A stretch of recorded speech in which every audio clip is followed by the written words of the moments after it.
Goeiemôre vriende, hier so aan die begin van 'n naweek, Vrydag die 8de Mei 2026. Mag julle sommer net 'n lekker naweek hê. Dit lyk my ons gaan so 'n bietjie 'n koue naweek hê, maar geniet die naweek.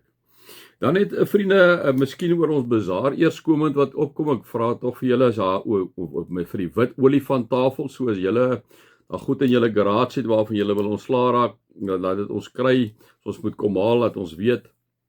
Ons sal kom haal, die bazaar is die 30ste Mei, Saterdag so oor 'n paar naweke, so die wit olifanttafel. As daar iets baie spesiaals is in terme van meubels wat jy het, laat ons ook weet, dan dit gaan na 'n ander tafel toe. Dan het ons die chic boutique wat regtig gaan oor baie goeie kwaliteit klere, dit wat jy nou nie sommer net sal weggooi en skal gebruik jy, maar regtig goeie kwaliteit klere kan jy vir ons ook laat kry.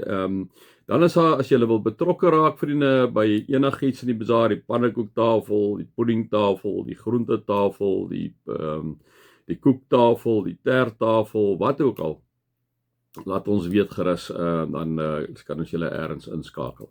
So dis die bazaar. Dan het ons oor 2 weke, nie hierdie week wat kom nie, die week daarop het ons dan Pinksterweek, wat ons dan by die onderskeie kerke bymekaar kom. Ons is 'n baie goeie fraternal, al seker die afgelope 25, 26, is eintlik langer jare wat ons bymekaar kom. En dan het ons elke keer by die Pinksterweek het ons dit altyd in ons kerk gehou, het ons 'n reeks het en al die dominees van die verskillende kerke preek en die musiekspanne tree op en so aan. So ons het dit die afgelope 2 jaar sit by die onderskeie kerke waar al die kerke dan na daai kerk toe gaan. Maandag aand is nou hierdie maandag wat kom, die 11de oor 'n week, so dit is dan daai 18de, is hulle by ons kerk en dan die bevriende dan volg het by al die kerke daarna. So ek sal so met die tyd vir julle ook weer sê by wat se kerke is dit wanneer. So sommer maar net 'n oop uitnodiging vir julle vriende om betrokke te wees. Here, baie dankie vir die groot voorreg wat ons het om net sommer so te kan kom stil raak in die teenwoordigheid. Here, die ongelooflike wonderlike voorreg om met 'n almagtige God te mag praat.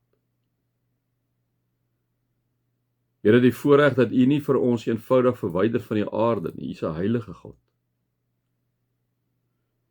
Dankie vir die voorreg. Amen. Vriende, mag daar vir julle genade en vrede en oorvloed wees met julle God ken, Jesus ken en die Heilige Gees ken. Nou vriende, die briefie van Titus is inderdaad baie kort, so ons is nou sommer in die 3de hoofstuk van Titus en dit is net 3 hoofstukke. Julle ken nou teen hierdie tyd die agtergrond vriende, ek sê altyd vir julle, dit is ontsettend belangrik om die agtergrond van die briewe te ken. Dit is 'n pastorale brief wat Paulus skryf het, en Timoteus geskryf het, Titus geskryf, hy skryf aan Filemon ook, maar hy skryf baie persoonlik aan Filippus aan Titus. Titus is 'n medewerker vir hom. Titus was waarskynlik, as ons bietjie gaan kyk, was hy 'n nie-Jood, 'n Griek gewees, wat 'n betroubare medewerker van Paulus was, né? En hierdie brief is gerig aan Titus, en Titus het ons vir mekaar gesê, is op die eiland Kreta waar hy bly. En dan sien ons, liewe vriende, Kreta was bekend vir sy losse sede, sy oneerlikheid. Ons het vir mekaar 'n paar keer gesê, selfs sy eie profete hier in Titus 1:12 sê, die ouens wat in Kreta bly is altyd leenaars, hulle is ongedierdes en hulle is luifraat, en jy nou jou eie mense, en nou daarvoor moet kom sê, een van hulle mense, hulle eie profeet het gesê, julle gaan lees daar, so.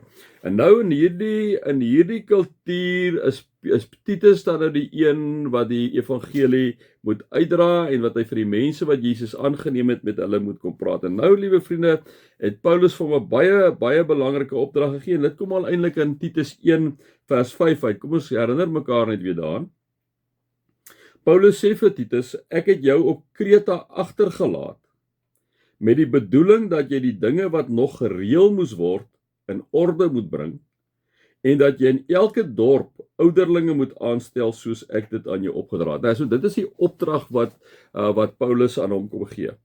Nou sien ons inderdaad, hoekom is die brief geskryf? Die eerste ding het ons gesien om orde te bring, 'n gesonde leierskap te vestig, wat ons vir mekaar gesê het, om vals leer reg te stel. Onthou nou vriende, die heidendom is so rondom hulle, is maar 'n klomp jong Christene hierdie.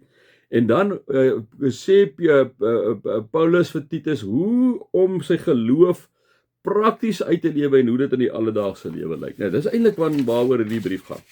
En dan kom ons nou hierso in hoofstuk 3 waar Paulus vir Titus sê, herinner die mense nadruklik daaraan dat hulle aan die owerheid en gesag moet onderwerp, daaraan gehoorsaam moet wees en bereid moet wees om alles te doen wat goed is. So hy kom sit 'n waarde hier neer. Hy kom sê, alhoewel dit nou vir ons op hierdie stadium in ons land met 'n patetiese regering, liewe vriende, hier en daar iemand wat regtig iets probeer doen in die regering, vir ons half moeilik klink, gaan dit nie oor hoe die regering lyk nie.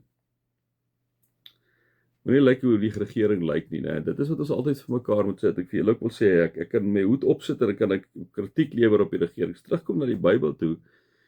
Vriende, dan sê die Here vir ons, maar hoorie so deur Paulus vandag, jy moet jou aan die gesag van die regering onderwerp. Want hoekom, vriende, as ons dit nie doen nie, dan is dit chaos. En ons weet dis baie van die ons sien dit mos nou gereeld in die koerante wat hulle nie onderwerp in die gesag nie, maar hulle eie dingetjie doen. En vriende, hulle moet maar so lewe, maar dit is nie wat ons geleer word nie.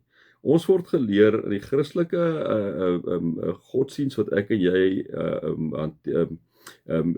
meeleef, vriende, word ons die hele tyd daaraan herinner, kom God vir ons aan herinner, Jesus vir ons daaraan herinner, dat ons aan die owerheid en die gesag moet onderwerp, daaraan gehoorsaam moet wees en moet bereid wees om alles te doen wat goed is. Want vriende, as ek en jy dit nie doen nie, dan anything goes. As die goeie mense begin om dit nie meer te doen nie, dan's anything goes. En dan is dit nag, vriende. Dan is dit nag, as die goeie mense besluit, hulle gaan hulle meer die gesag van die owerheid onderwerp nie. Hulle gaan nie meer gehoorsaam wees as gevolg van die owerheid is 'n bedrog en 'n stelery en se geknoeiery die hele tyd. As ons besluit om dit hulle doen, ag nee, dan gaan ons nou maar saam die stroom. Vriende, dan is dit nag. Mense wat goed doen, moet 'n morele kompas, en ten spyte van dit wat sleg gedoen word, ten spyte van dit wat swak is, kan ek en jy nie ons morele kompas weghaal en sê, maar ons raak nou maar deel van nie, ons moet nou maar net so sleg, né? So ons moet altyd mooi, ons kan kritiek lewer, ons kan repliek lewer op wat verkeerd gaan in die regering, in die plekke, in die gesag, maar dit is wat die Bybel vir ons kom sê, né? Dan sê Paulus verder, so dit is die eerste ding wat Paulus vir hulle sê, vir Titus sê, hy moet vir die mense sê. Dan is die tweede ding wat hy vir hulle sê, hulle moet van niemand kwaad praat nie, né? Nou vriende, dit is ook so belangrik, né, dat ons nie van iemand moet kwaad praat nie. Nou, ek het nou eintlik half dit nou klaar gedoen, né, nou moet ek myself aanspreek, van die regering, né, moenie van iemand kwaad praat nie. En dit is hoe maklik ons ook val, liewe vriende. Ek self net, dis kom ek maar myself baie keer as 'n voorbeeld en sê, ja, ek sukkel maar met die goeders. Maar kom ons vat nou hierdie voorbeeld en ek lewer kritiek teen myself. So wat moet ek doen? Hulle moet van niemand kwaad praat. So kom ons sê gou dit. Nou praat ek met Rian self. As ek moet dit prakties vat wat hy nou hier sê Titus moet sê vir die mense, jy moet van niemand kwaad praat nie. Dan moet ek vir myself sê, Rian, jy kan ook nie van die regering kwaad praat nie. Jy moet dan vir die mense leer, hoe moet jy leer? Dat ons vir die regering moet bid, en wat ons dan moet doen is om te kyk, wat doen hulle goed? Dit is nou sommer 'n kritiek teen myself, né? Want dit is so maklik wat ons 'n fariseer en ek 'n fariseer raak. Ek gaan sê goed, maar my eie goed is dit nie lekker nie, né? Doen ek nie die dinge nie. So dit is nou iets wat ek nou nie gedoen het nie, wat ek nou onmiddellik sommer mee aangespreek is deur Paulus wat met Titus praat en Titus wat met hulle praat en die Heilige Gees wat met my kan praat.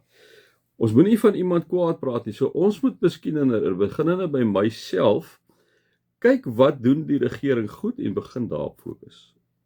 Want dit is ook so dat wanneer ons kwaad praat soos wat ek nou tereg gedoen het, wat gebeur dan? Dan maak dit ons ongelooflik negatief. Né?